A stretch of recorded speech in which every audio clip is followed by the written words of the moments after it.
lore or Voron history. It Hmm. was a project way back when.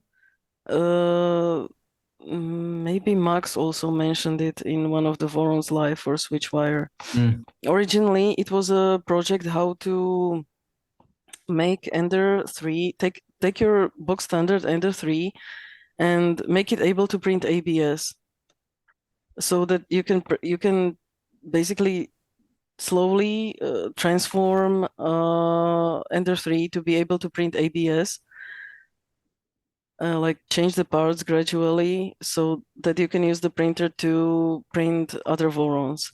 Mm. But the project didn't work out somehow. For some reason, it failed. As I joked, the project manifold folded. But what came out of it was that Max was like, okay, we essentially have the basics. So what if we just add a frame and make like a better bed flinger? So that was one thing that Switchwire essentially came out of it. And another thing which came out of it was Kyle Davis was originally participating in the manifold, and basically he got together with Dutch Dude and they made the Mercury one, the Zero G project. So this is some interesting trivia that Yeah. not many people know. So, and I would say, or well, other even RCF said that basically the Zero G is essentially, or the Mercury one, is essentially something that was Project Manifold intended to be. That it's going in those footsteps. Just it was under a different somebody else was leading the project and it didn't work out in the end. And as I said, this is where Switchwire was born, Mm. and then uh, also Mercury One was born out of it. Mm. Well, or Interesting. indirectly born out of it, I would Yeah. say. So, There's so many cool little projects that are like, I think Voron inspired that like I've been mhm. following. So I mean the zero G, project. But I mean they've also now gone into the EVA toolhead is their newer sort of toolhead that they're trying to migrate to. It's also pretty cool. But sort of Mhm. they got their start, I think, from the Voron stuff. We're working on getting the Rook, which is a V0 sort of inspired printer. I'm not And sure it if it's pairs some directly parts. inspired the Rollohome build, the Rook, right? Yeah. It looks actually great. I like that printer. It's, for sub $300 is what they're going for. Yeah. I mean, it's very impressive. A lot of it's 3D printed parts. It's with PLA. Like, I mean, they're Yep. doing I things mean, that like, it's a PLA printer, I would say. yeah, it's something that I'm interested in just Mm. as like a very Uh, inexpensive DIY printer that looks like yeah. it performs like, I mean, it's not going to perform like a V0, but it's going to No. perform admirably, you know. Yeah, for people who want to get into the DIY or well, basically mostly printed printer, it's Yeah. awesome project. Well, and I mean, the thing is, which we didn't mention, but I mean, I think the only problem-ish, like for Voron, is that even if you're talking about the cheapest printer, it's still an expensive printer. Like, Yeah, the $650 or euros is probably the same. I'm guessing it's like 1-to-1, basically. Yeah, LDO kit. The It's, form bots are cheaper considerably. There is also Cibor, which we oh, shall yeah, not yeah. mention.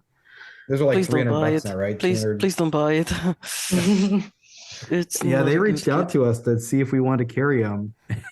I No, was just like, I don't please, know. I don't think so. no, no, don't, no. Yeah.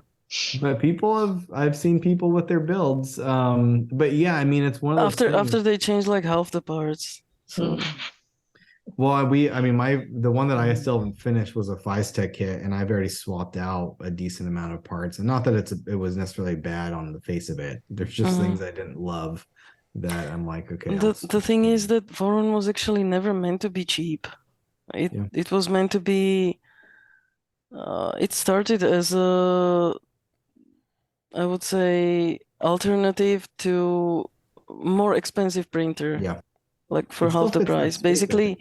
I think Ultimaker 2 was the printer that RCF Mm, had in mind when he made the first Voron printers, interesting. and they were not meant to be cheap. You know, the part selection is not after going after the price. It's that you get or you buy basically good parts, and when you put it together, you should get comparable performance to commercial machines of well, much higher price. Yeah, I can see that. So as I said, it was never it. I would say that it was mostly when kids started to appear that there started to be the well, not the pressure, but the attempts to lower the price. Yeah, And I can see that. so now people are also previously it wasn't the case. The kits were actually more expensive, Mm, surprisingly, than buying and sourcing parts individually. But now interesting. it's actually the other way around. Yeah. And And I mean the price, I think the price is becoming the price. And I think you've got like LDO who instead of making the price lower, it sounds like I mean they're looking at just making some upgrades or adding some differentiation to it that mhm, justifies sort of keeping a higher price. For us, I think it's more, I shouldn't have said problem because it's not really a problem. I think for us, it's more there's people that want to do the DIY as a project and we want to support them doing a project, right? Like a mhm. 3D printer project. And that's where I think the Rook is great because we can say, hey, $100, you can do this product. Um, Yeah, but I think you're LDO right. It's LDO is not going very to perform. It's not designed to perform, I think, the trying same. trying to go Um, very much but yeah, or the kit are very it's similar to Prusa actually. That with Prusa you have also everything pre-creamed and ready and you just assemble it together, and well, except the software. That one doesn't work with Clipper all that well. yeah, But essentially, yeah, the thing is those, at least for people here in Europe, when you add the VAT, and not to mention people in Czech and Slovak Republic and this, former countries, we are not the richest people here, yeah, if I am honest. So LDO kits are not as widespread as for example the FormBot, because they cost almost mhm, twice as much as the FormBot. But then again, yeah, the many people here are of the opinion like, no, don't buy LDO. I don't see the added value in it. I actually do see the value, because there are the little things that people just don't realize. The all the conveniences and all the creature comforts and just the overall quality is better. For example, I very rarely yeah, hear people who have their wires break in LDO, but with FormBot it's a problem, because when you have wires that are attracted by magnets, you know that this is not the highest quality copper, for example. yeah. So Oh, I hadn't even thought think about that. Yeah, but I blame the sheathing usually. Um, well, yeah, but maybe, but those are just the wires, they are supposed to be fab wires. Maybe yeah, maybe it's a sheathing. I don't know. It's weird. And as I said, people here are strongly pro form board, and no, there is no yeah. value. But now I am helping a friend who was at the well Maker Fair. He saw he's running a small Prusa farm. Like he has like 3 or 4 Prushas, Mm-hmm. and Yeah, he has an Etsy store, and he sells his little stuff that he makes, that he gets and that he makes. But yeah, and he just now bought a Trident, and he bought a form bot, and I told him what are the catches, like change fans, be prepared that your wiring may snap in your chains, so get in advance, get the wiring, get crimping tool, everything that is Yeah. needed to make your own wire loom. And when I showed him today, like he's at the phase where he's connecting electronics now. It's mechanically built, but he's now connecting electronics. And when I showed him, like, hey, when I was working on my Switchwire, I used this guide. So take a look at their Trident guide to see how it is at least roughly connected. Although they use different connectors, they use Yeah. those UK 2.5 and whatnot. But hey, you can at least get rough picture of how you should connect Octopus, how you should connect Raspberry Pi and whatnot. And when he saw the kit, Yeah. he was like, "Why didn't I buy this?" You know, because he's Yeah. one of those guys value who is looking at it from the farm point of view. Yeah. He's Like, thinking okay, about what I want Voron because it's a fast printer and I will be able to, print churn out my parts faster. Mhm. Like not necessarily with a better quality than Prusa's, but if it will be at least he was looking at my legacy and he was like, if it prints at least that fast, I will be happy. And I was like, okay, you have a Trident 250. It's going to be insanely fast, Yeah. you know. Yeah. So, Hmm. but he's not the guy who revels in you know uh, building and upgrading the printer and everything. For him, it's okay, build it and start using it. So yeah, and when he saw the kit, he was like, this is like Prusa. Why didn't I buy this one?" Yeah. And I was That's like, been my yeah, but it, experience. it it costs twice as much than that you pay right now. And he's like, Yeah. yeah, but I see the value there. Yeah. Like, And I think, I mean, it's the same, okay.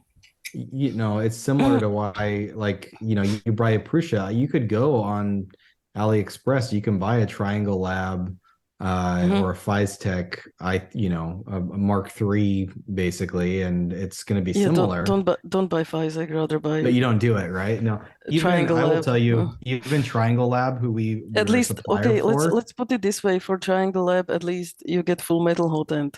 Isaac does not have full metal but hot end. I'll Or even all tell you, metal I hot end. mean, Triangle Lab told me that they wouldn't recommend that we carry the product.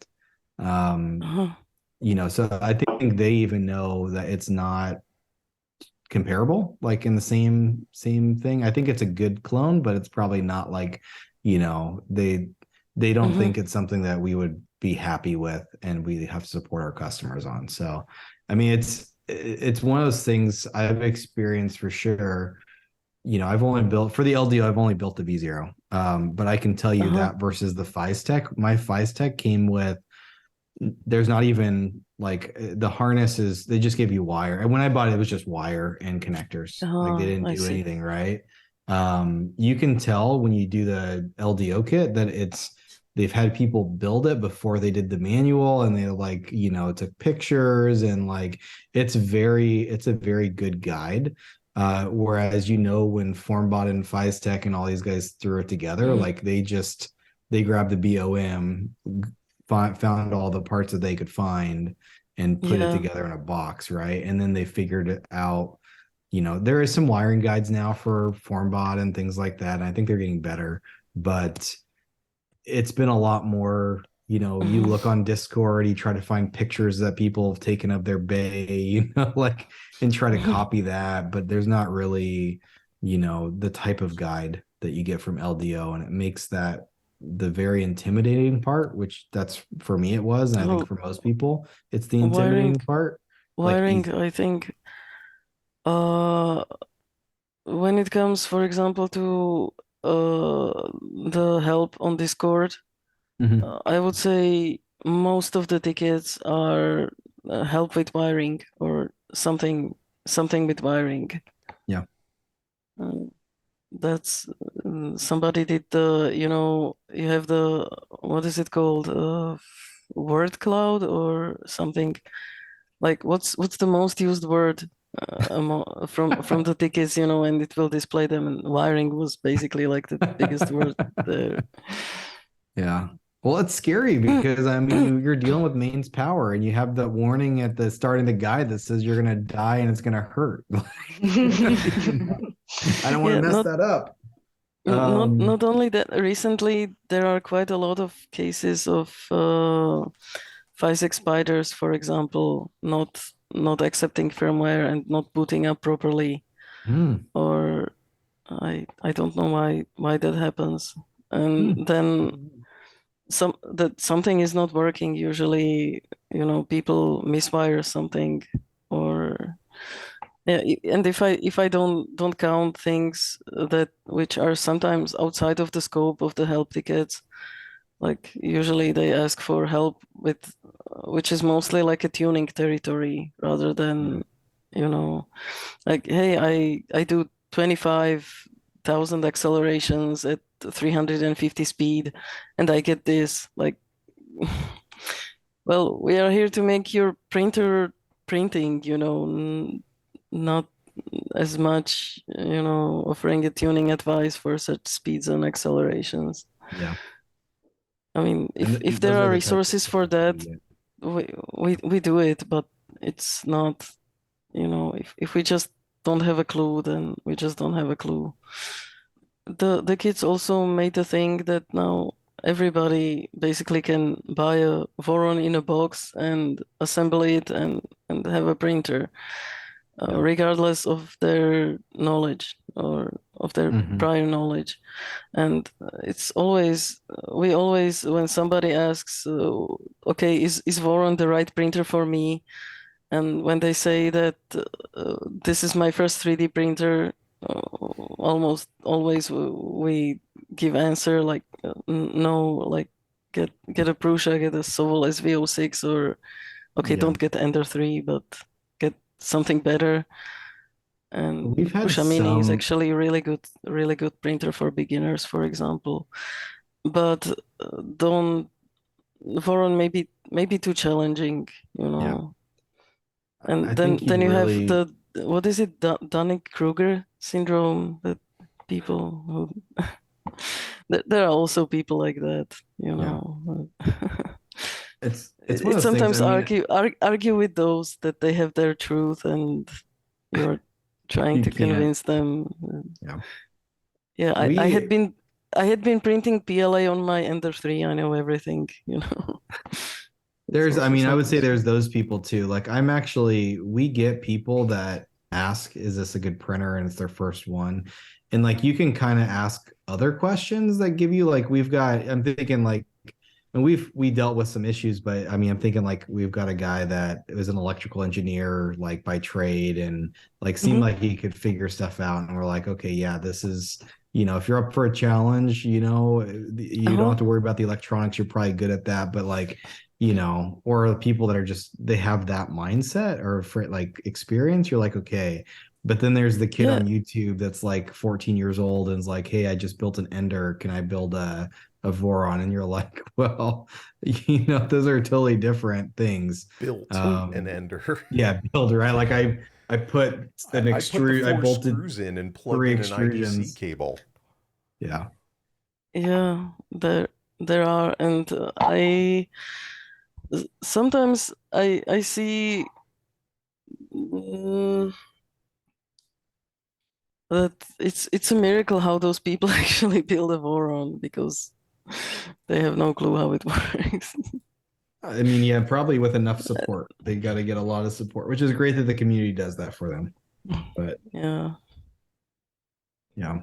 And there are also people who are just, like, hey, I have a, I don't know, MPCNC, or hey, I operate a laser. Do you think I could build it? And you're like, yeah, okay, sure. Why not? You see that they are, well, mechanically able to do it, and they have no problem understanding the software and so on. Yeah, and Clipper is also pretty steep learning curve, I would say. It's not as it's this is one thing I give Prusha, big props that their initial setup or the first power up that they have their little guide that Mhm. tells you what to do, and it does all the self calibration and whatnot. It's Yeah. actually really excellent. Yeah, I agree. And uh, well, I'm not sure how this would be actually possible with Clipper. Maybe LDO could do it with their standardized hardware. Maybe Rhetoric could do it. I mean, they have their Red OS specialized Mhm. for their printers. I don't know how to do that for something like, well, Voron, I think because that you would have, be tough. yeah, the variety of the parts and whatnot. I mean, there is a standard bomb, like, yeah, but what MCU you have, pinout, things like that. But how valuable would that be then? Just because there's so many people that don't go with the standard bomb, right? Like there's different sensors, that people are using for end stops and like there's so many different Yeah, things that you I have just don't know if it's possible. and inductive probes, clicky, Yep. whatnot. Yeah, and I mean Yeah, you've yeah, got yeah, I think you're right. Like LDO maybe, but that would be a big investment, that they might not see yeah. value in. But I agree, that is super nice. What I would like to start seeing, and we've seen a couple, we did test a printer, but it would be nice if we could get some entry level printers that were still Clipper, like to get people into that. Because I think there's also a challenge when people get used to using Marlin or something like that and do Hmm. dive a little bit deeper into it and then are having to make a switch. Like it's going from my wife who used Windows all of her life and she hates the Mac that I've got, right? Like it just Uh, doesn't comprehend, right? Because you I, grew up I doing something I differently. actually way back in 2013 I voluntarily ordered a MacBook because it was probably the only computer which was light enough Oh yeah. and powerful enough and didn't overheat, unlike, some Samsung Ultrabook or something. Yeah. And well, I got used to it pretty easily, but I was working with Linux and FreeBSD before, so it Yeah. wasn't such a big problem. I mean, the UI is different, but if you are, well, mm, somehow capable of understanding how things work, then you have no problem figuring out, the details. As I said, Yeah. I work with network devices and we are mostly Cisco shop, but I always tell people who ask about it, the routing protocols are standardized, everything is standardized. If if you understand how things work, then you have absolutely no problem, adapting to other devices, because then what you need to learn is basically just it may be different commands and they may have their own implementation quirks, but that's pretty much it, and or there may be some different logic behind it, but your SNMP is going to be SNMP settings, and your OSPF or BGP is going to be your OSPF or BGP. If you know how it works, you know what to look for, to put it this way. So I think this may be pretty similar with Clipper as well, or with the firmware then.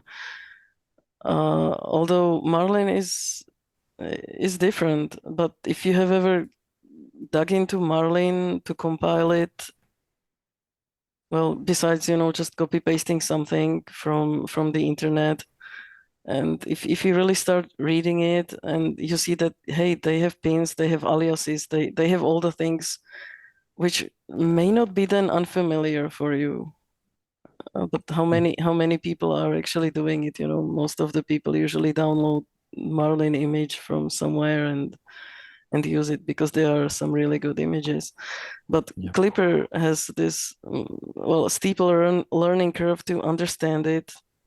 First of all, Well, that it runs on Linux. So this is one of the bigger obstacles for people to get into Linux and to learn how does the Linux actually work. You know, the command line stuff. It's also, fortunately, everything is mostly documented and copy pastable. But then when you run into a problem, it's, you know, it's issue that you don't know where to find like basic things. Like for example, I know there were this issue with the Clipper upgrade where it changed the directory, and I knew what to do. I know what to look for. I know how to make symbolic links. I know how to move files back and forth, and what should I do? But other, because I'm familiar with Linux, but there are quantities of people who just don't know it because it's not their, they've never worked with it. They encountered it only this, and you know, the guides were just telling them, okay, just paste this command or do this and it will work. And it works like, I would say 99% of the time. So yeah, then you have Clipper. And another thing which is very confusing for people is how to do certain things. There are multiple things how you can do something in Clipper. For example, you can do it as a macro, you can do it this way, you can do it that way. And this is the question that I was also facing when I was, you know, building my first printer and putting, you know, you put a clipper there, and then you are, okay, I need a print start. What should I put there? You know. So I usually just found some print start on Discord and copy pasted, and then I started digging in and finding like, hey, this may work, this may not work. And there are also other people who put things, for example, in rather in slicer rather than in print start. Yeah. So the start and then G code, which is fine as well. But as I said, it gets confusing how there are multiple ways how do you say it? How to skin the cat or skin the rabbit? Skin the Skin cat. cat. Well, skin the cat, yeah. Yeah, when I made the jump from Marlin to Clipper, it was just like the heavens opened because first of all, I didn't have to use an IDE to compile the firmware and do that whole dance. What used to drive me nuts with Marlin was like they would come out with the newest update to Marlin and they would change the format of the configuration files. Oh, Yeah, so I would try and compile with my old config and it would start throwing errors that, they've, either done away with that particular setting or they've changed names. So I would wind up having to go through and run a diff on my configuration versus the new configuration template, which is something I've never had happen in Clipper. And when I started to learn it, it was like, wait, so all I have to do is open a configuration file in the web UI of the printer and just edit my thing there and hit firmware restart. And if I screwed something up, it's just going to give me an error message right there. Wow. it does. That's really nice, Well, I think RepRap firmware is very similar to this. Yeah, I Although I never have had the never worked with opportunity to use RepRap it. firmware. And there may be some other things that I know RepRap firmware uses. Basically, everything is configured through G code, which is just another way of configuring things. But I, I don't know. I'm not sure if I would be, if we would be a good match for this. I, it's it's strange, but I'm sure I would adapt if needed. So, but yeah, I was about to compile my well, Marlin for the aforementioned Ender 3 that I bought for cheap, and with some extra spare parts like SKR 1.4. It was from a guy who had it as a, well, project and never finished it, so he got rid of it. And I said, "Ah, okay, give it to me. I'll take a look." And by the time I dared to, you know, install the IDE, I discovered Clipper and Vorons, and well, it's like something completely different. Yeah.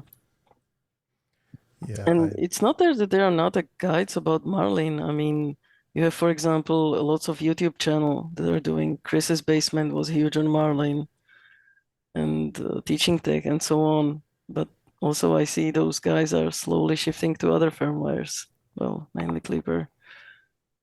Apparently their viewers are asking for it.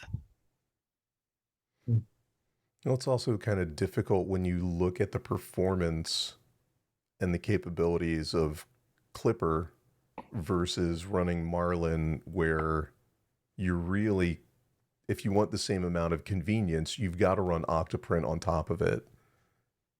Uh, And yeah, the only thing that may be good for Marlin is that it's a standalone system, basically. It's running on MCU. You can feed it a USB or SD card, and you can print. You don't need any other computer. You don't need to connect it to network to, connect, then to be able to control it, unless you have the Clipper screen. But this is something that I think many people wish for, that there was a way how to run a Clipper the way that the Marlin works. Like I know that there had been a use case.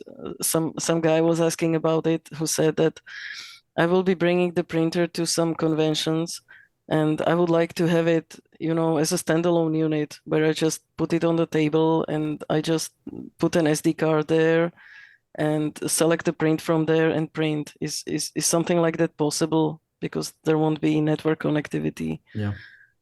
And I mean, there are ways to do it, but then you would need to have your Clipper accessing the file system, which is usually not permitted because it's a security risk and whatnot. Yeah. So yeah, there are ways how to do it, but it's not as trivial as with Marlin to make a standalone machine. Yeah. But yeah, it's good to see that people are trying it. Totally. I mean, I've now that I've used Clipper and try just the UI and Mhm. coming from Octoprint and Marlin based firmware, and I've got Apertia as well. I mean, Mhm. definitely, I think Clipper is great. And I do hope that it gains more traction. But I can see how it can be challenging for some people. Yeah. Also, I don't think it's well ready for commercial deployment like you can do with Marlin. I mean, there are some tries, like you have the FL Sun, but that's usually pretty closed printers, and Yeah. they have their own MCU, their own computer, and so on. So it's Yeah. not as open. Or, for example, the Sonic Pad for Enders, which is basically specialized for Enders.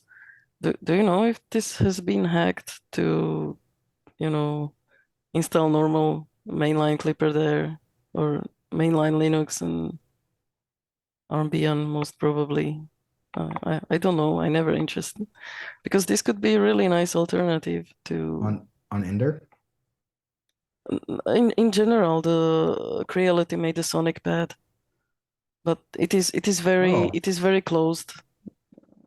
You have interesting. to install their own image there, and they have it customized for their printers only, and it's basically inaccessible from user point of view.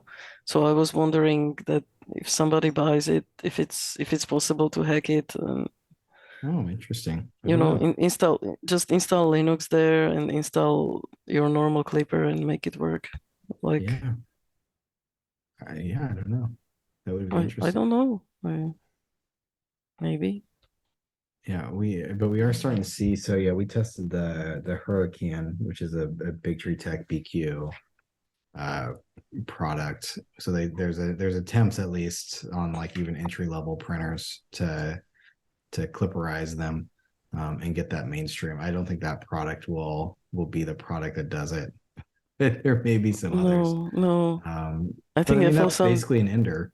I mean it's an FLSun Ender. did a better job with this, although they also have their issues. Yeah. Like for example, you don't have a way how to configure ADXL there to make Oh, your own interesting. input shaping, and the input shaping that they are doing there is very, very aggressive and Hmm. actually smooths out all the details. Okay. So Yeah, it looks so great if you're doing like just a plain cube and stuff like that. But yeah, mm. yeah. I Well, said I don't even have any idea how I got into crew. I thought that, I saw it like Nero mention, hey, do something, exceptional and whatnot. And I was like, oh, okay, yeah, that's not for me. That's somewhere far away. Okay, I'll just do my stuff. And maybe if I do something amazing, I may get some recognition and community. But apparently, uh, something after happened. Something after happened.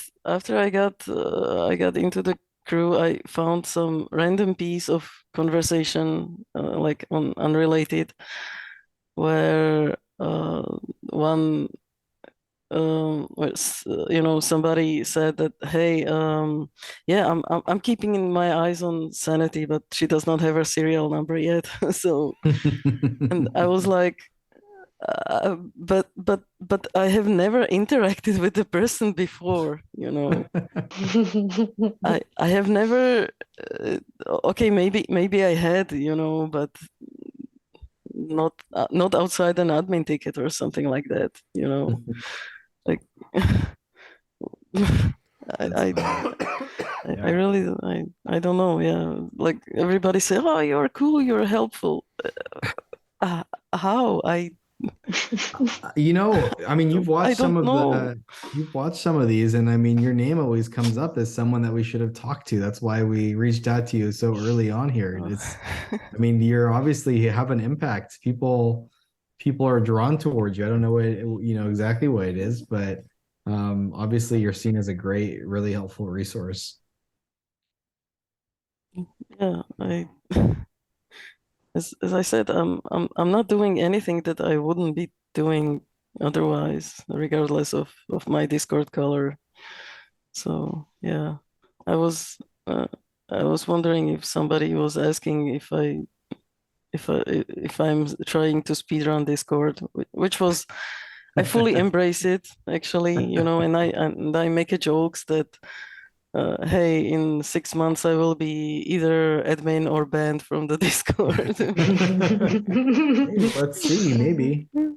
Well, Yeah, um, so I embrace it like anyone else, and I make fun of it. But yeah, that's well, I mean, again, we all really appreciate you. mm, And thank thanks you. again for taking the mini hours now, the And almost it's 4 hours, three it's three it's hours it's and really 40 minutes. interesting because you are on a completely different side of world, and I don't interact with you much because you're outside my region. I don't Yeah. order from you because, well, Well, it would be shipping really and expensive. shipping and taxes and whatnot. So I was actually surprised that you reached out.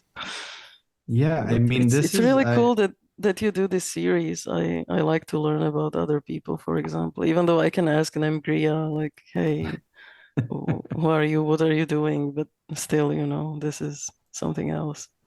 thanks. I do want to mention that you got handed in the chat I saw. Um, DJ Natty wanted us to give you the gift card. So you do have a gift card. And Oh. I don't know. I mean, is Printy Please a vendor that you can buy from pretty easily there?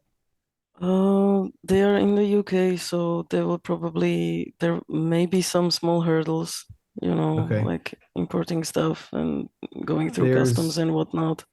Printy Please will be fine. okay, perfect. If I won't be able to use it, well, You I can may find give it to somebody. somebody. Yeah, that's awesome. Yeah. Okay, cool. Again, thank you for this chat. I again Mm. I'm also more relaxed when we're not on the YouTube stream. This was really an amazing experience. I really appreciate it. Yeah. Thank you. You're welcome.